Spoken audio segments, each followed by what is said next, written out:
Well, a special Wednesday evening or good evening to you. And I trust that you are as excited as I am. Wednesday nights is the best night of the week. And this is show number 103. Can you imagine? 103 shows. I wonder how many of those shows you have been part of.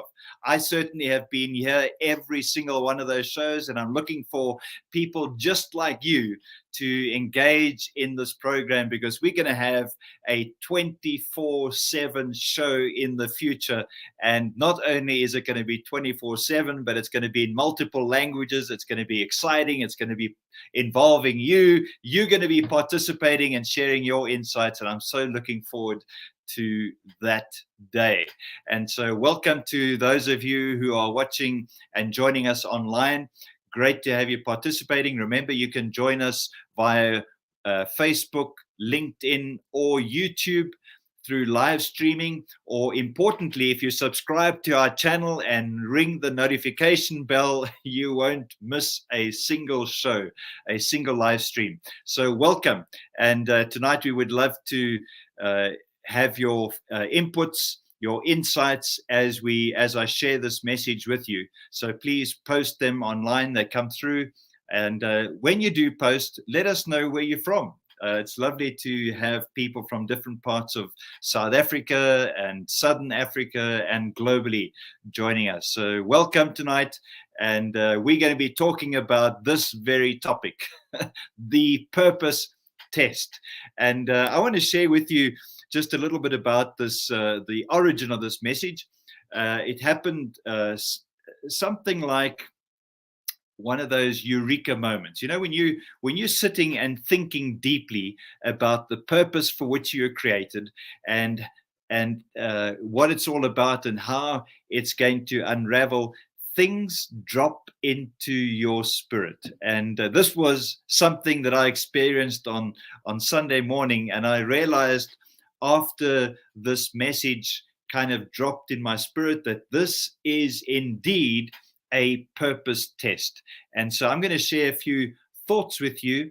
Not that it's a complete test, but I think if you take a look at what I share with you this evening, it's going to help you to gauge whether you are indeed on purpose, living on purpose, leading with purpose, doing business with purpose, whatever it might be that you engaged in. Does it meet the purpose test? And the first one is this. Somebody who's engaged in purpose is meeting a need meaningfully. Meeting a need meaningfully. And the reason I use the word meaningfully at the end there is because there are many people who are meeting needs profitably. In other words, the motive is how much money can I make out of something? And they're looking for opportunities all over. They're identifying needs, but the driver is profit. The driver is money. And that, for me, is not the right motive, because there's always going to be something that you can earn more money from. You know, you're going to be going along, and one day things are going to get tough. And when they do, there are other opportunities that are going to flash their lights at you, and they're going to look more interesting. They're going to look more profitable. They're going to look more tantalizing, and you're going to leave that which you started to pursue something else because your motive was profit. But when you're focused on meaning, you begin to recognize that what you do has an impact in the lives of others, and that impact that it has on others provides fulfillment in your life, and no money can buy you fulfillment. It just doesn't do it. You know, meaning, when you do something meaningful, it is lasting. It's the kind of thing that when you get buried one day, or your body rather, when your body gets put in a box, people are going to talk about the things that you did with meaning. they're going to forget about the profitable things. And any of you out there trying to build an empire with money so that you can leave a legacy, a so-called legacy, you are going to be disappointed, because your children and everyone else is going to fight over that money, and it's going to cause all kinds of things in your family, and you're not going to leave an inheritance that is worthy of talking about. So just be aware that when you are engaging in purpose, it is about meeting a need, a societal need, meaningfully. The next point is that purpose is about addressing an issue admirably. Addressing an issue admirably. There are many names that are given to issues. People love naming things. They talk about challenges. They talk about problems. They talk about circumstances. They talk about situations. I mean, it's endless, the number of names that are given to issues that are out there. And of course, the number of issues are enormous. It's kind of, there are so many things that need to be addressed. And you remember, when you are born for a purpose, you are wired to recognize these things, not only to recognize the needs in society, but also to recognize the issues that need to be addressed, the wrongs that need to be put right. And when I use the word admirably, it means that when people see you addressing that issue, they are going to admire the way in which you deal with it, the way in which you handle it.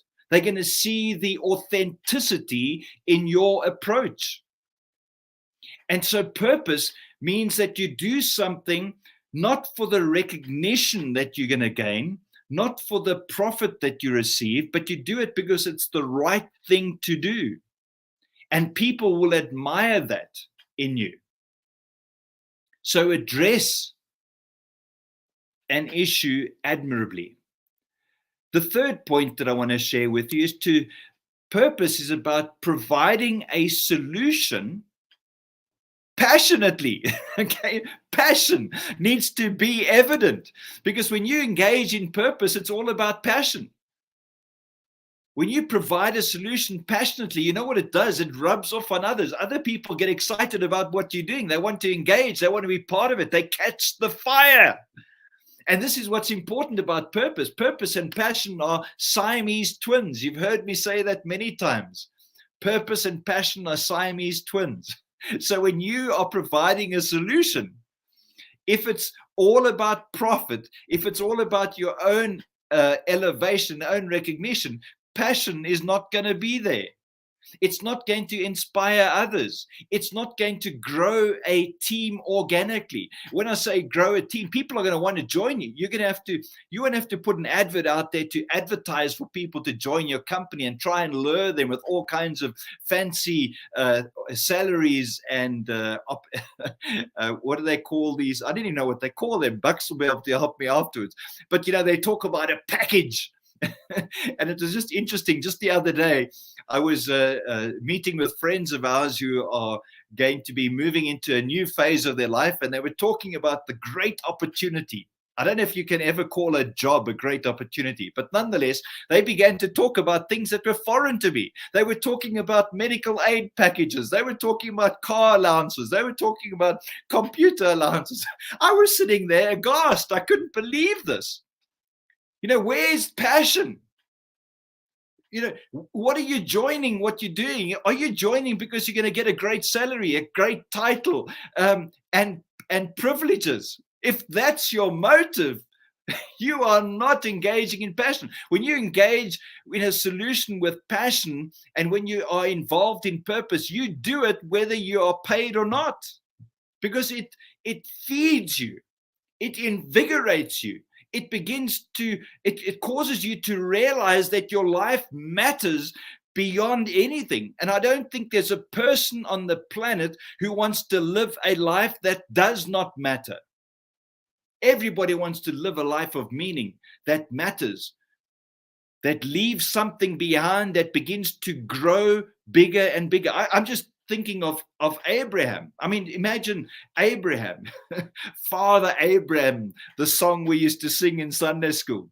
Father Abraham had many sons, so it went on. Well, he didn't. He didn't have many sons. He had two. Yeah, he had two. One of them was kind of his own way of doing things. The other one is a bit more miraculously, and which one of them is dependent on who you talk to. But these two sons was all he had. But he had a vision, and the vision was the night sky when there was load shedding. You know, it was just stars everywhere. Where there was no other light. And he was looking up at that night sky, and God said to him, your descendants are going to be greater than what you see in that night sky. And he believed it. He believed it to such an extent that he was willing to sacrifice one of his sons, because he knew that that vision that God had given him was going to become a reality. So Father Abraham didn't have many sons. He had two. I don't even think he got to see his grandchildren. Yet today, the evidence of that vision is clear. So your purpose should be like the Abraham thing. In other words, after you're gone, it continues to manifest. So you and I are actually walking up to the start line. You are here to start something. You are here to begin something, not to end it. You are here to begin it so that it can continue long after you are gone. For millennia. That's the power of purpose. So provide your solution passionately. And then my fourth point, of course, in Map for Life, we like to stick with the number 4. So we'll stop at number 4 tonight. That's to deliver on your mandate decisively, or deliver on your mandate deliberately. I mean, when you get up in the morning, you should be focused on your mandate. Everything on your list of things that you're going to do should be linked back to your mandate. We were having a map cafe at 8 a.m. this morning, and somebody talked about a SWOT analysis. I don't know if you've heard about a SWOT analysis. Well, if you're in business, I'm certain that you have. If you're employed by somebody, there's a very good possibility that you've heard about a SWOT analysis. Well, I've changed that. This morning I had a revelation. We should start every single day with a SWOT analysis. And that SWOT analysis should read like this. We should be seeking significant winning opportunities today. That should be our approach. Every single day, seek winning opportunities today. What am I talking about? I'm talking about opportunities to do what you were purposed to do, not opportunities to distract you, to take you off your path, but opportunities to step out in faith and fulfill the purpose for which you were created. That's what we should be doing on a daily basis. We should open the curtains in the morning, the curtains of our mind, and look at the vision. If it was Abraham, I'm sure every single night he lay on his back and he looked up at those stars and he reminded himself of the very word that he heard spoken. And that vision carried him into his old age when he finally had a son of his own. It carried him through all kinds of trials and tribulations. Just this day, a question was posed to me, and that question was related to the profit element. And I want to say that the profit can be measured in different ways. You know, a non-profit organization is not unprofitable. I can assure you it makes a profit. It just makes a profit in different ways. Its profit is measured not in how much money it accumulates. Its profit is measured in the difference and the impact, the influence it has. And purpose is measured differently. I want to just remind you this evening is that thank you, Octavia, for putting that up as a hashtag. SWOT analysis. Seek winning opportunities today. I like that. And not only just seek opportunities, but seek significant ones. It's a new perspective, isn't it? It's a new mindset. And And for those of you who've been following MAP will know that what I've just shared with you is simply a message to be mapped. The M talks about, it's maybe tonight's message is MAP squared. Meet a need meaningfully. Address an issue admirably. Provide a solution passionately. And deliver on your mandate decisively. That is mapped squared. And I trust that you're going to use that little test and check with what you're doing right now every day. Are you doing the things that meet those aspects that I've shared with you? It's wonderful to welcome Juliet and Delmarie. Juliet, just tell us where you're from. I'm wondering whether this is Juliet from Nigeria or Lagos, but it'd be lovely to hear where you're from. So please share that with us. Delmarie from Pretoria and Octavia also here from South Africa. Lovely to have you joining us this evening. We're going to have a short break in a moment, and we would love to hear your questions. Or maybe your insights. Share them with us. Those of you who are tuned in via Facebook and LinkedIn, please make your posts. We would love to engage with you. So don't just be somebody who's looking in or listening in, but share your insights with us, because at the end of the day, the more we talk about these things, the more we discuss them, the more we can engage with this message of purpose. And I know tonight that you are born for a purpose that the world cannot do without. Bucks is going to be joining me in a moment in our panel discussion, and you too, who are watching via Facebook, LinkedIn, and YouTube, you are also part of our panel. So I will see you right after this.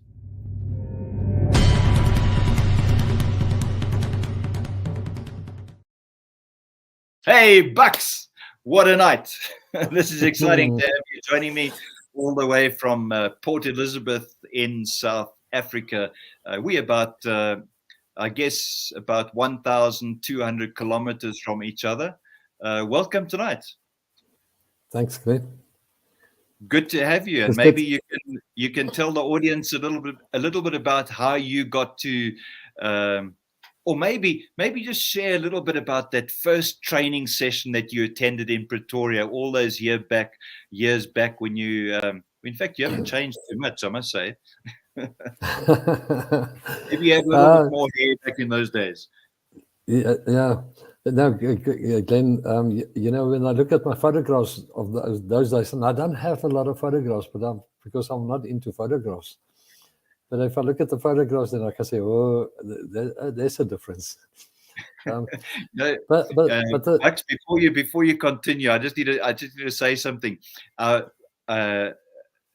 My school reunion is coming up this year, and I look at all of those other guys that are on the WhatsApp group, and I can tell you they all look incredibly old. I still when I look out to the world still looks the same, but they look old. They look old. My school reunion, funny enough, is on Saturday in Pretoria. I won't be there. But Glen, when you're talking, let's go back to my first session with you. This is I got hold of the book, and I worked through the book for a couple of years, but it wasn't working for me. I actually became a distributor, and I sold the book. I didn't sell a lot of people because I couldn't convince them that the book is working. So then I contact Glen again, and you sent me the date for the session. You were still in the Eastern Cape at that time, if I'm correct. And the whole session was just on how to use Map for Life, and that made a massive difference. Is to somebody that actually can tell you what to do and how to do it and when to do it. So that was a major difference. But again, that's not good enough. I mean, I've said something this week, is that I can have a map.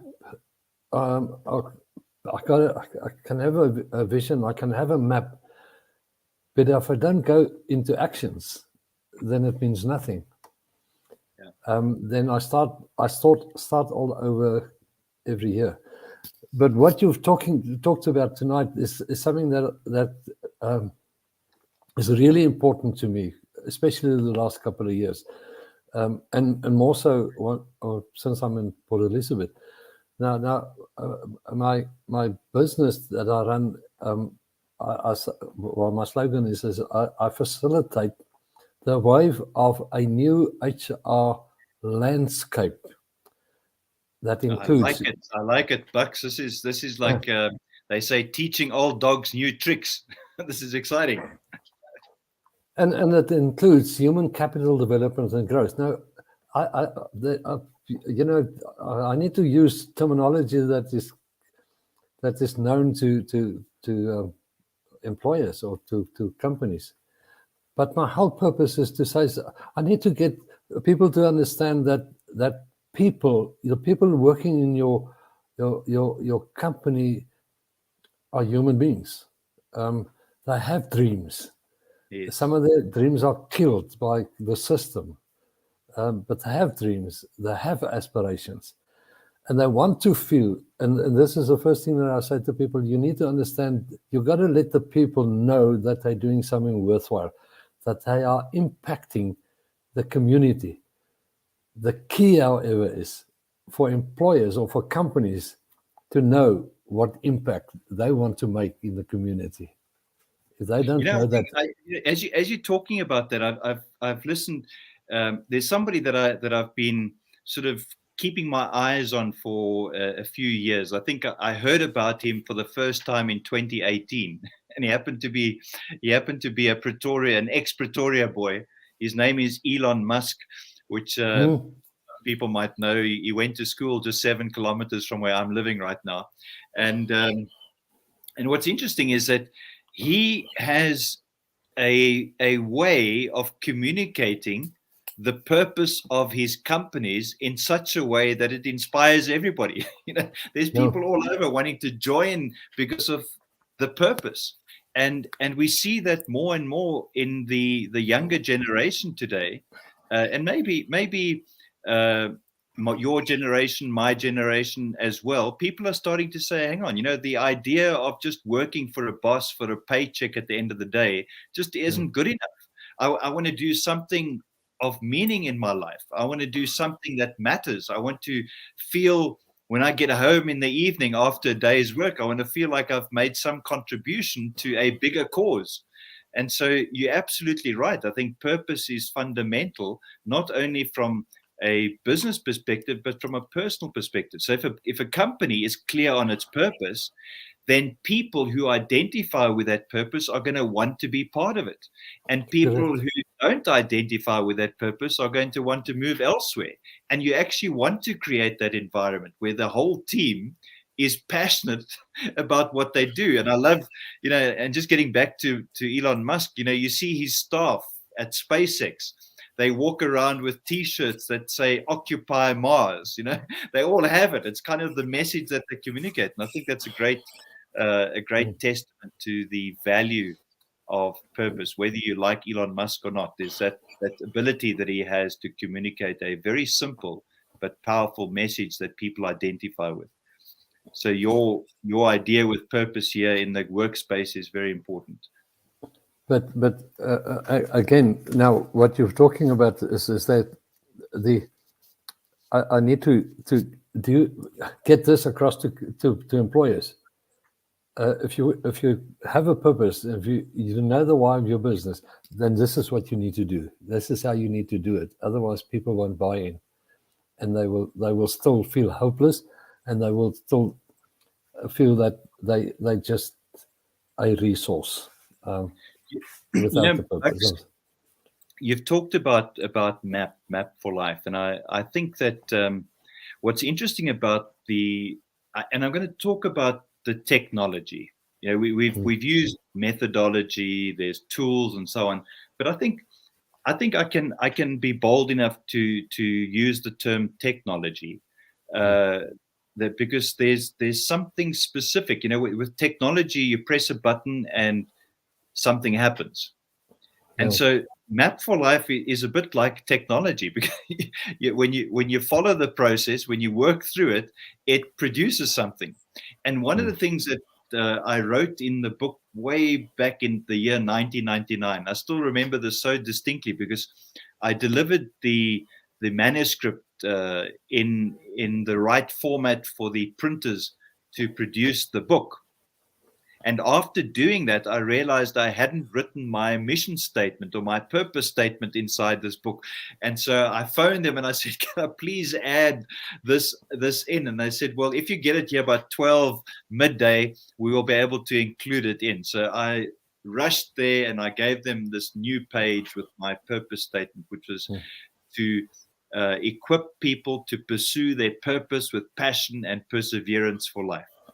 And you know, MAP stands for My Action Plan, and you referred to the importance of taking action. So the tool was intended to be a master action plan, but because I included this statement, equip people to pursue their purpose with passion and perseverance for life, what's interesting is that everybody who works through and creates a master action plan is actually in the process asking questions, seeking answers, knocking on doors maybe that they haven't, and discovering something about themselves that connects with purpose.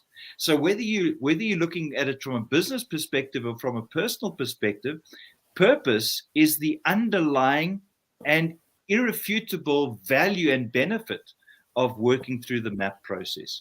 They're having a master action plan at the end is kind of just a bonus. It's like just by the way, the key or the core thing that comes there is purpose. And for some people, it might take longer to get to that specific point. But I think that's one of its greatest values, is that it helps you find your sweet spot and to live in that space. Yeah, and that's exactly what we need, especially in businesses.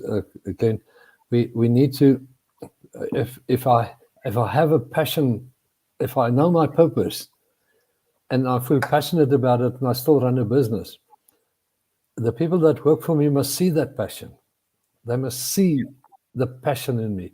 If they don't see it, they will just say, oh, "Okay, it's a lack of passion, and it's a good vision that you have, but it's not going to work." They would just say it's not going to work. And this is something that I want to change in businesses. We need to start to get the people working for us and say, "Yeah, that's going to work, and I would like to be part of it." Bucks, I just want to take a moment to welcome Ronald Dembe, all the way from the northern parts of Uganda. I mean, really in the north. He's close to the action. You know, where you have South Sudan and you have the eastern part of the DRC. There's all kinds of exciting things happening there, and only the real courageous people live and operate and function and thrive there. And Ronald is one of those people. So Ronald, wonderful having you joining us. And Jane, so nice to have you part of the show this evening as well, all the way from Kampala in Uganda. Good to have you there.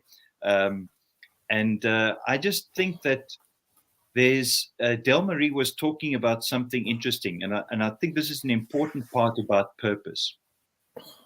And that is this, that we are living in a world that likes to measure things.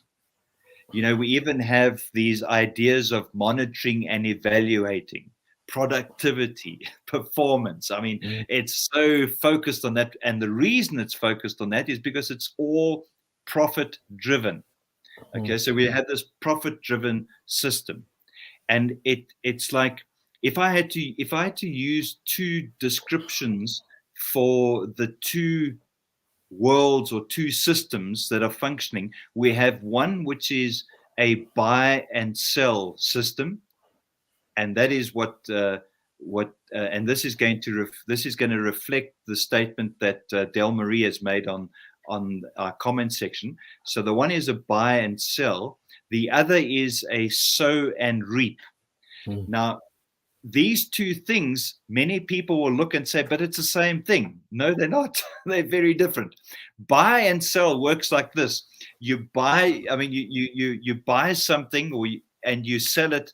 There's an instant exchange and there's profit immediately. So you can measure it. You know what you're buying, and you're selling it for a profit, and you can see immediately the result. When it comes to sowing and reaping, it's fascinating. It's like this. You can count the number of seeds there are in an apple, but it's impossible to count how many apples there are in a seed. And this bends your mind. And purpose is like that. Purpose is, you plant a seed. There's a seed, Bucks. There's a seed that I planted in the year 2002. That seed was grew, and the person who was using Map for Life passed it on to their cousin in the year 2004. Later, I took that company through a full train the trainer program, all of their top managers through this process in the year 2008. And it was fascinating when I walked into this person's boardroom, or rather their office. The entire office had Map for Life stuck on all the walls. It's just fascinating to see. I've never seen somebody take a book apart and just put it up there, and they had clarity of vision like nothing else. But this man moved on to New York and started another branch of his business in America. And while he was there, he joined the Young Presidents Organization. And while he was mentoring some younger people, and he gave one of them a copy of Map for Life. This person also did training with us in the year 2020, during that wonderful time when we had plenty of time to talk to people online.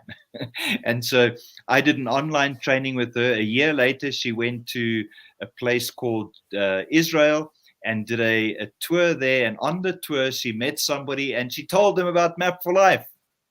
And just a week ago, that person she told about Map for Life made contact with me, and that person's going through a coaching program right now. Del Marie, that is over 20 years since the seed was sown.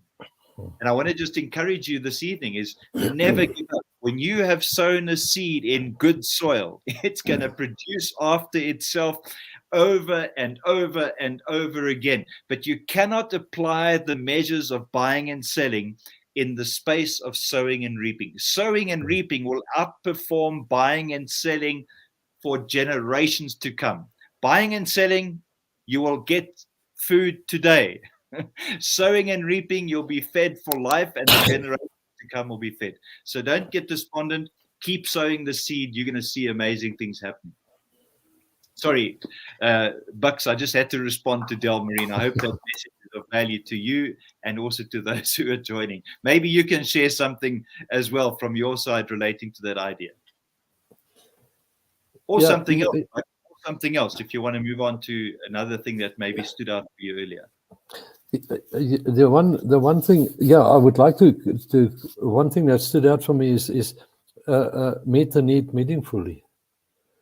Is we most businesses, if I ask them why you in business, they say I provide a product that is needed by people. Yeah. But what I'm asking them is but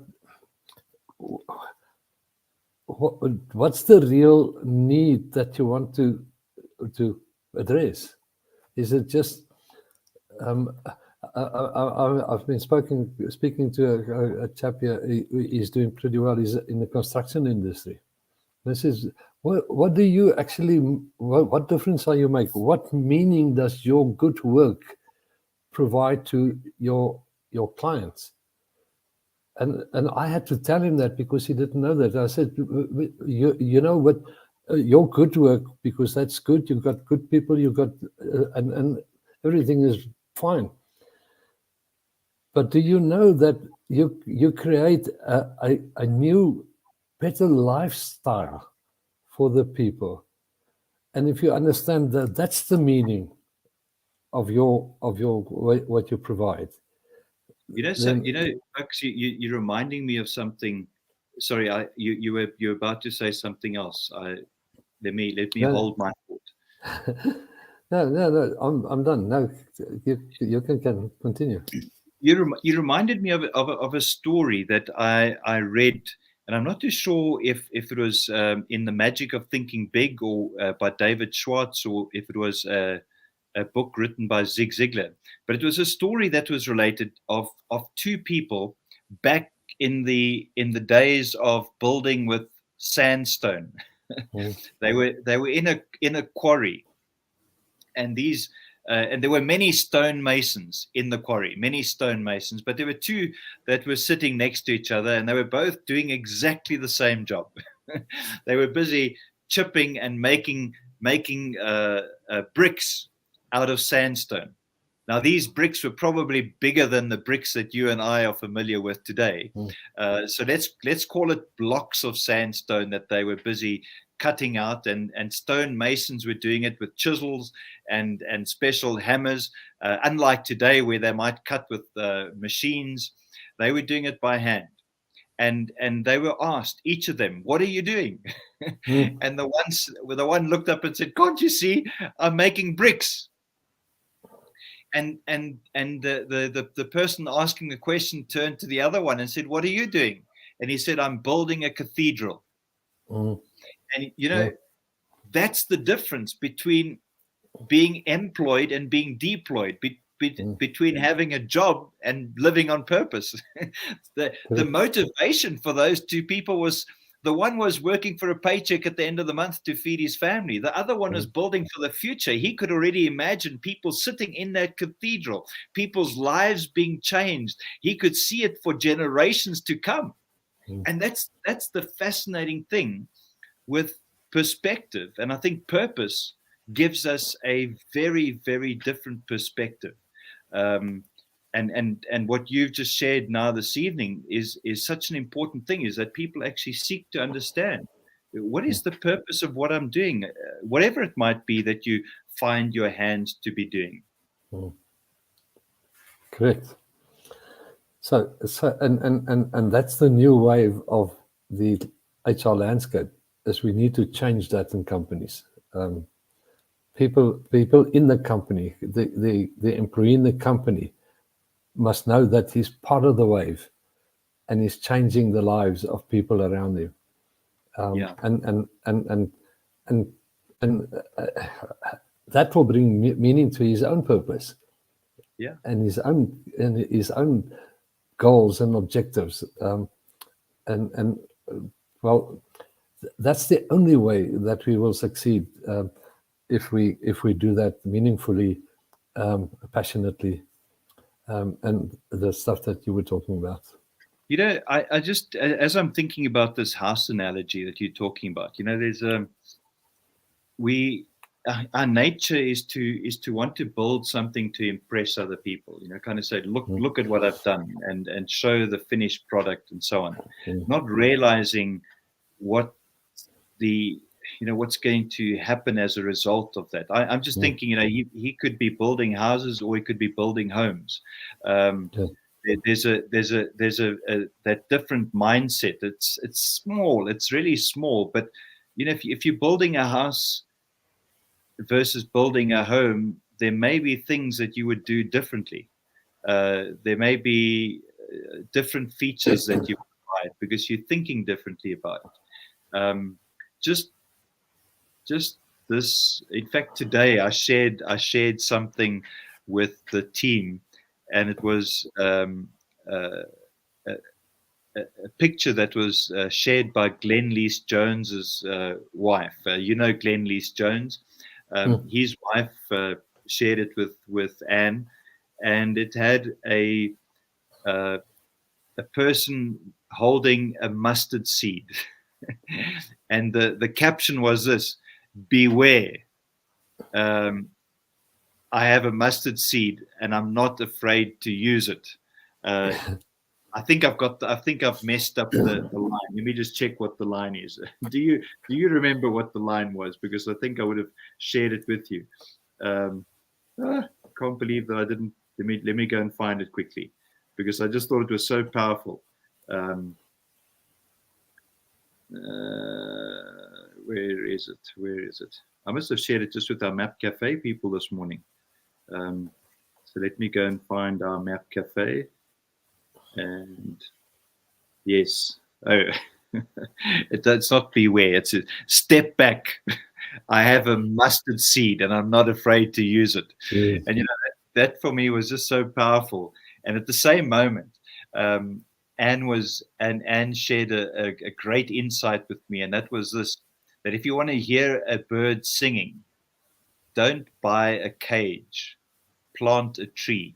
And you know, that for me was it just opens your mind to a whole new way of looking at life, and realizing, you know, the world system that we're in has so conditioned us to think of, you know, I've got to work to make the money so that I can do something.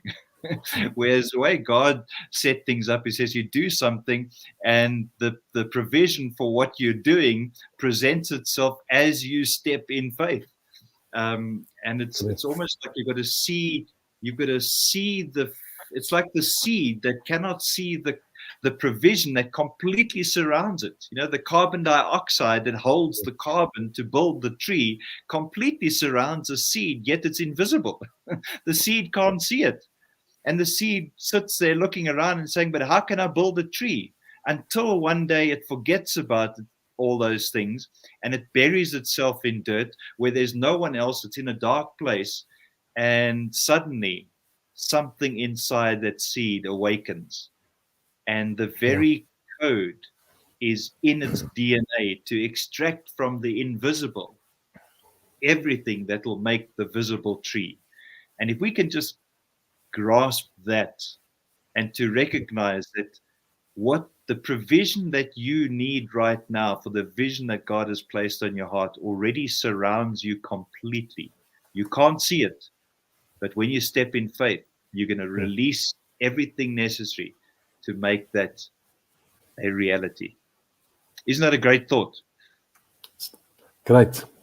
Fantastic. Magical, powerful, miraculous. I'm believing for that. I'm believing for that, Bucks. Maybe there's some other insights. I see, you know, Octavia just made a note there of having a job versus living on purpose, and I think that's a great comment to make, and how sad it is that we are putting our children in a 12 to 16 year reprogramming process to convince them that the future is in becoming a pawn for someone else and seeking to be employed, when in their heart they know they were born to be deployed. So for 12 to 16 years, they get up every morning because mom and dad forces them to go, and because the government threatens their mother and father with a prison sentence if they don't send their child to school, and they force themselves to go, and every day they're asking themselves, why am I going to school? And eventually they start saying to their parents, why do I have to go to school? And if school was such a great place and did such great things for us, then why would children be asking that question? I think they have an insight that maybe we as parents are overlooking, or maybe suppressing, or maybe we know in our heart that we are actually sending our children to 40 years to slave away for someone else, and deny them the ability or the opportunity to live their purpose and passion? I wonder.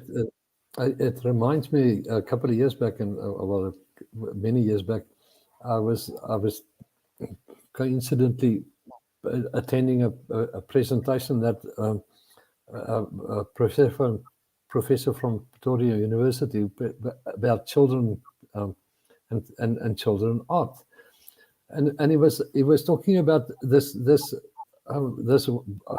a teacher giving the kids a project to draw something, and they must just use whatever they want to do.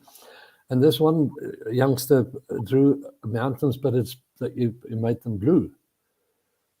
And the teacher went up to him and says, "What's this?" He says, "It's my mountains." He says, "But mountains are not blue." And the kid asked the teacher, "Haven't you seen a blue mountain yet?" And the teacher said, "No." And he says, "That's a pity. That's a pity." And that's exactly what we want to try and get. We need that to get back into school, where the kids are actually seeing, and they do see more things that we think they see, but we suppress it by, that's not in the curriculum. That's not part of the subject. So let's not talk about that. Bucks, I love that. The blue mountain, haven't you? Of course, every mountain you look at is blue when you look at it from a distance. But I mean, that's just, I just love that perspective. And I think, I was saying recently that teachers should take a careful listen to an interview that Elon Musk gave some time back, and he said something really raised. If you didn't, I mean, you would think he's out of his mind, because he says this. He says, the answers are easy. The answers are easy, and immediately you think in your mind, well, of course, that's fine for you to say. Maybe you sailed through school, you sailed through university. Yes, for you the answers are easy. But he goes on to say, it's the question that's difficult. Asking the right question. And so I've been sort of jokingly saying to teachers, I say, listen, stop giving the children the questions. Give them the answers. Let them write the question that produces that answer. And maybe giving them the ability to have a mind that is capable of asking powerful questions, and seeing that multiple questions maybe can produce the same answer, will enable them to be far more creative. And that, for me, is something that we're missing. And it's not a big shift, it's a small shift. I think that there are many schools that are trying to perform at a better level. And one of the weird ways that top performing schools reach top performing status is by literally getting rid of the underperforming students. I mean, can you imagine that schools do that? And we call those schools great and they're doing well. Meanwhile, all they're doing is getting rid of the students that they need to be helping. In fact, they can't even teach effectively. They're just keeping the best students and claiming that they're good. And that, for me, is a sad state that we find ourselves in today. But if we could get schools to stop trying to improve the how of teaching and start focusing on the why they're teaching. Quickly. If they're focusing on the how they're teaching, all they're doing is they're creating people that fulfill the needs of the corporate environment. So the corporate environment says, we need accountants, we need engineers, we need this kind of person. And the school says, yes, sir, we'll do it. And they produce these people. But if they started looking at the why they're teaching, they're going to start looking at the individuals and saying, you are a unique, one-of-a-kind person. Why has God created you? How can we empower you to do what you have been born to do? And seek to understand their passion. And that, I think, will transform school forever. Correct. I 100% agree with you. I think we are moving into that part. Bucks, you need to be in politics. We should be taking anybody that has a silver lining and saying, listen, you've seen all the wrong things in your life that have got you to where you are. Let's go and change them. Let's go and be bold. Let's go and set our children on a path that's going to be magical. Let's step out and stop playing safe, waiting for other people to tread the path before us. Let's go and make new paths. Let's get our panga out, Octavia. Let's go and get our panga and go and chop through the forest and make a new way for others to follow. I think that's what everybody wants to do. Everybody wants to be a pioneer. I think in South Africa, in fact, the whole of South Africa, with the exception of maybe a few people, the whole of South Africa are the result of pioneers. I mean, people have come. When I was in Uganda recently, Jane was telling me that there are people that are still living in Uganda that are the remnants of the people who trekked south. So there's people living in the southern tip of Africa right now that actually came from Uganda. They migrated down this way. I mean, isn't that fascinating? There are people that came on ships to this part of the world. Everyone here has a pioneering spirit, a spirit of adventure. And I think that's not unique to us. I think everybody has it. It's just been suppressed more effectively in places like Europe, in other parts of the world, where people have become so accustomed to the rules and regulations that society has set that they've forgotten about the principles that God put in place. And maybe we could start opening a little bit of a new chapter there. What do you think? I 100% agree. I was now thinking while you were talking about, it's actually a joke. The military instructor was instructing these troops, and he was asking the white tag, one bloke, and he says, "Why is the butt of the rifle made of wood?" And the says, "I don't know." He says, "Because the book says it's wood." So this is how we teach our kids. It's why is it made of wood? Because the book says. Yeah, you're so right. Because I mean, when these questions get asked of us in the exams, I mean, I think I was just saying to somebody this last week. I said I think that every matric student, every final year student, grade 12, if you from a different country, every final year student, if you had to ask them to rewrite their exam just 1 week after they passed with distinction, there's a very good chance that they'll fail, because they learned everything just for that exam. It is kind of about regurgitating, vomiting out what the teacher had put in. And the only way to pass an exam is to tell the teacher what they told you. Now, that is the absolute lowest form of education. You can't even call that education. That's copy and paste stuff. I mean, how can we call that education? Education it should be there to draw out the gems, the treasure that lies within. Imagine that. I mean, imagine if somebody was interested, Bucks, in the treasure that you've got inside of you. I mean, you would be so busy because everybody would be offering to buy you a cup of coffee, buy you lunch, breakfast, supper, dinner. Or they say, Bucks, I just want to pick your brain. I just want to find out what treasure you got inside of you. All of these years of experience. Yeah, I think we are born with a knowledge and a wisdom inside of us that's lying dormant. It's waiting for somebody to ask the right question. And nobody's asking. They're just telling. And they think the more we shove into a child, the better educated they are. I think the less we shove in, the better educated we will become, because it will lead to questions, discussions. You know, and this is something coming back to the schools. We teach the kids all sorts of subjects, but they don't know what they want to do with their lives. So I often ask kids at school is, why do you take maths? It says, I can't go to university.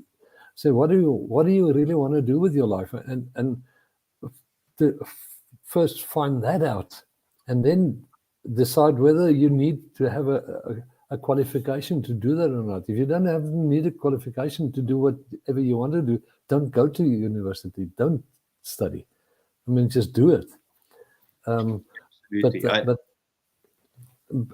you know, parents don't like me saying that to kids. We need to.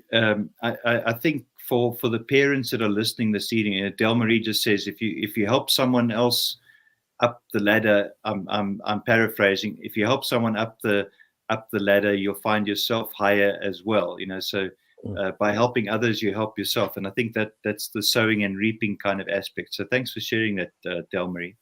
I think it's a sad state that people knowingly put their children through the same system that they've been through, and thinking that if they get a better percentage or a better profession, that they're going to experience a better life.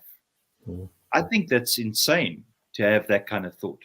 We should, as parents, know that the system fails. It fails dramatically. The evidence is everywhere. In our country, we have over 50% of unemployment. That's 50% of people waiting for somebody to tell them that you don't need to be employed. You must be deployed. You know, you've got the tools in your hand, but nobody said that. Everybody's taught that they've got to be employed. I think it's a sad state that people leave school, and when you ask them what they want to do, their answer is, I don't know. I think it's even more sad that when a person reaches retirement and you ask them that same question, it's still, I don't know. So if you're a parent tonight, I think the greatest investment you can make in your child is to encourage them to follow their passion. And it's not how well they do in school that's going to set them apart from others.